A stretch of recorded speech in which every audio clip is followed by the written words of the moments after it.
Thank you, conference. It is wonderful to see you, lovely people, and incredible to have the opportunity to introduce myself to you as our parliamentary candidate in my hometown of Eastbourne, which is officially the sunniest town in the UK. More hours of sunlight than anywhere else in our country.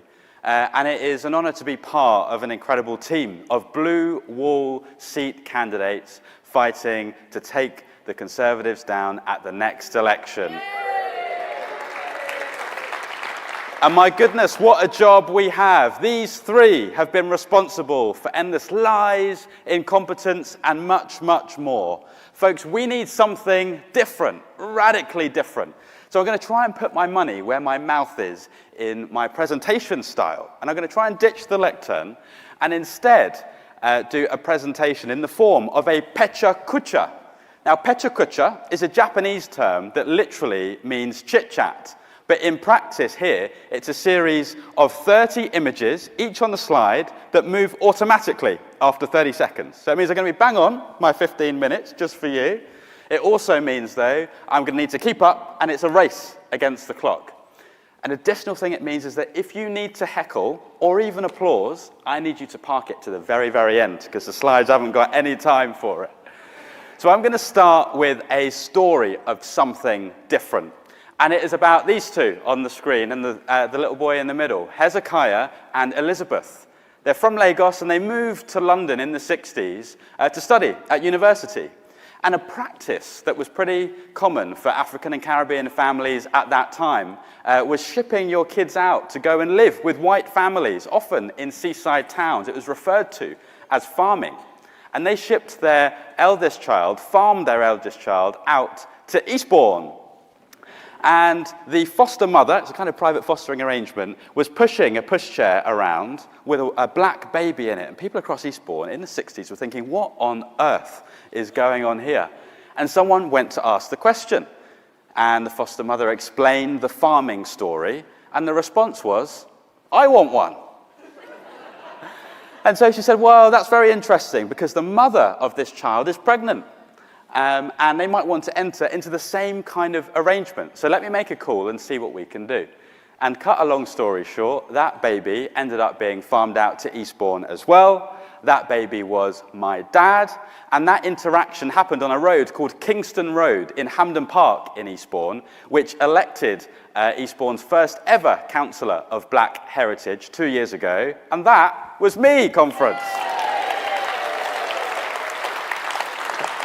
Now, I tell that story as a tale of what Eastbourne is truly about. Yes, Eastbourne's got a reputation for being a bucket and spade kind of tourist and hospitality town, but more profoundly, we are a town, Eastbourne, of multiculturalism, of tolerance, of real hospitality and real welcome. All of these are core traditions to the town, liberal traditions, and that's why I love my town.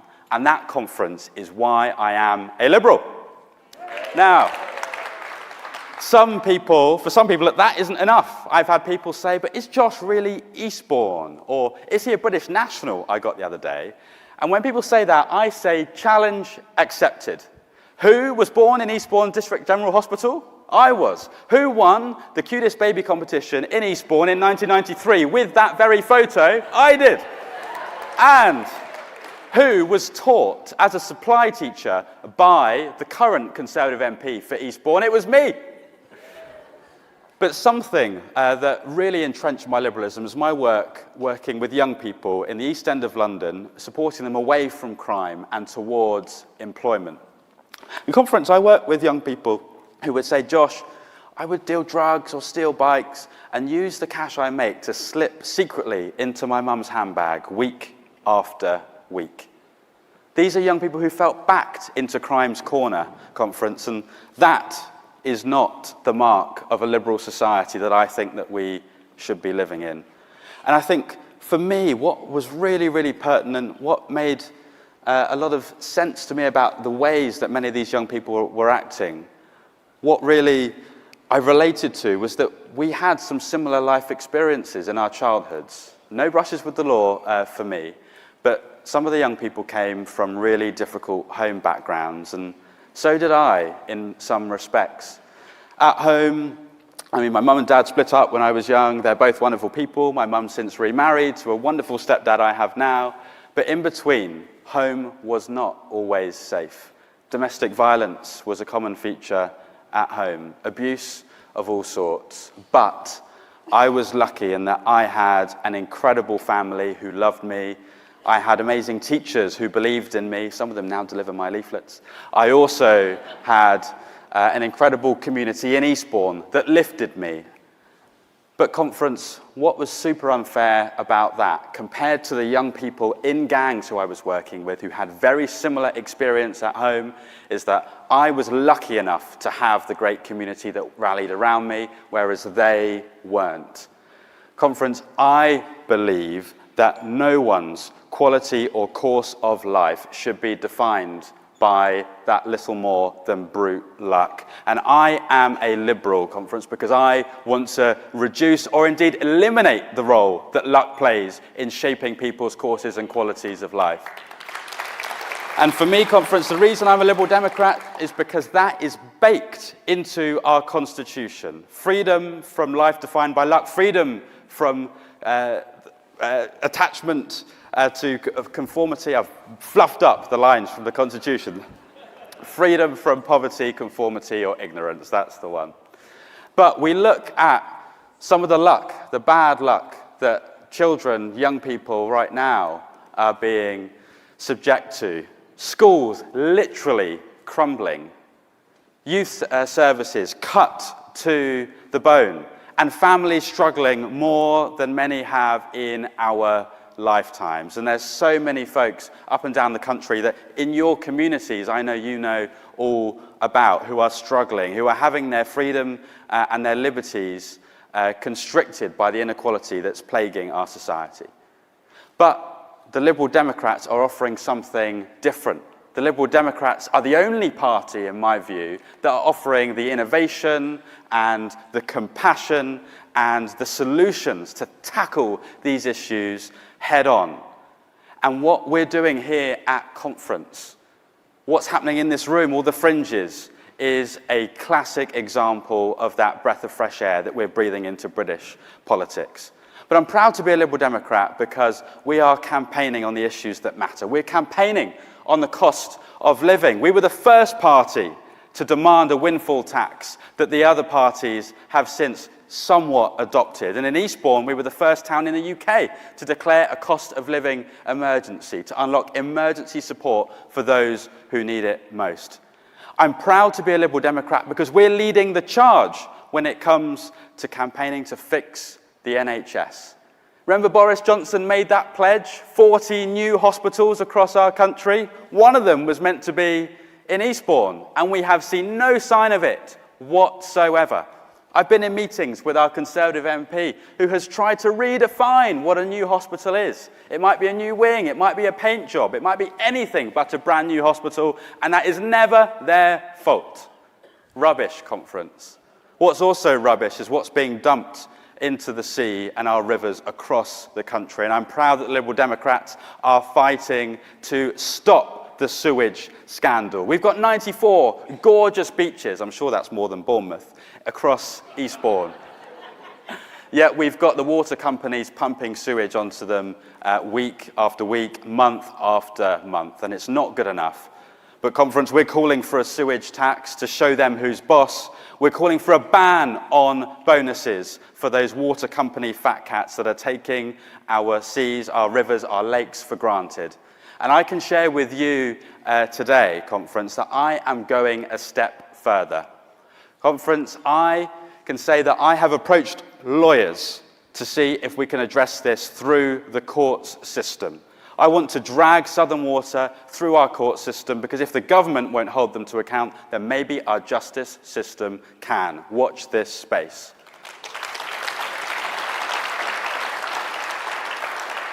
And look at where all of that campaigning is getting us. We've had incredible by-election wins across the country.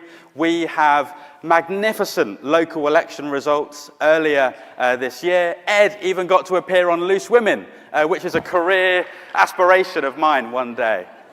We are doing so well. We're cutting through. And I want to tell you a little bit about what we're doing in our patch in Sussex. In Eastbourne, we won 70% of the seats on the council earlier this year.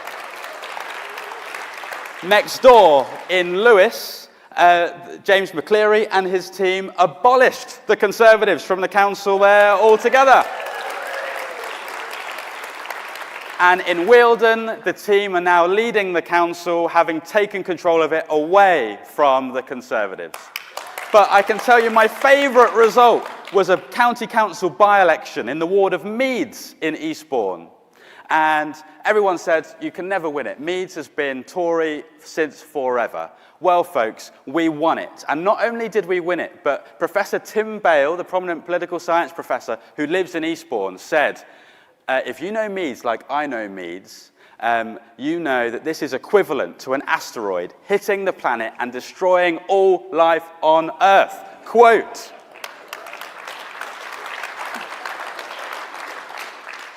We're soaring, but we've got to go even higher. We've got to keep on going. The general election is getting closer by the day. But the Tories, they have the money.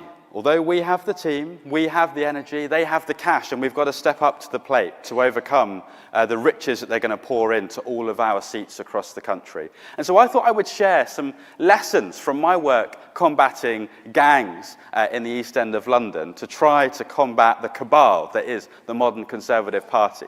And one is this principle that we use called Relentless Intervention. This is the principle to describe our outreach, going and finding gang members and trying to bring them to the light, trying to bring them into the support that we were offering. And it involved going back to where they hang out again and again and again. Even if we were turned away, even if they didn't want to have anything to do with us, we needed to make sure that those folks knew that when they needed us, we were going to be there. And as Liberal Democrats, we must do exactly the same. We're already doing it in so many of our wards and our seats across the country, but we must go into every corner of our communities. We must relentlessly intervene in our Tory wards as well, those hardcore areas we cannot leave anybody behind. Because trust me, conference, those folks will see and they will come to us.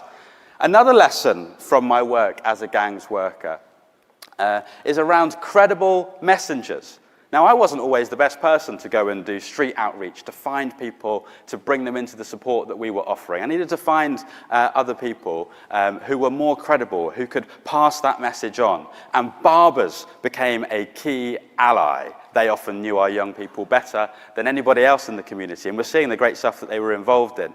And so we need to be credible messengers across the country too, and I'll explain how we've done that in Eastbourne in a particular way. So we want to improve our nighttime economy in Eastbourne, and we wanted a particular individual to help us to do just that. And so earlier this year, we recruited as a councillor the former bassist in The Kooks, who is leading the charge to improve Eastbourne's nighttime economy. What a credible messenger that is.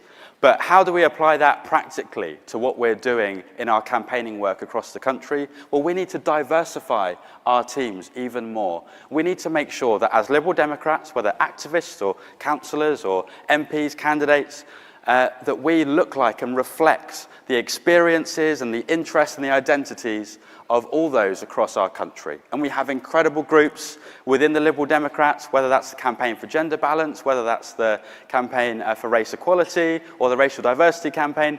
The list goes on. We have so many great people and resources and groups that can help us to do that in our party. And we must not give up on that effort to diversify so that we are credible messengers of liberalism 10 times over. Folks, these guys, remember, this is where we started. We've got to get them out. We need something different. I'm now on slide number 29. I've been trying to offer something different in that presentation style that I mentioned, the Pecha Kucha earlier on. But through our campaigning up and down the country, we've got to continue to offer that. And we've got to start, folks, in mid-Bedfordshire, where we've got to win that by-election and get Emma Holland-Lindsay elected.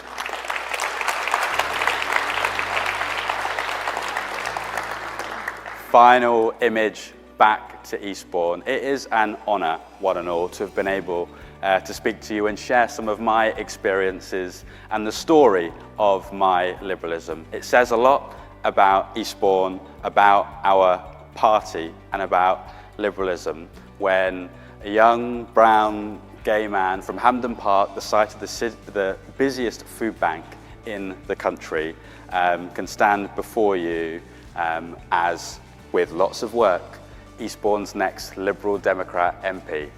Thank you, thank you.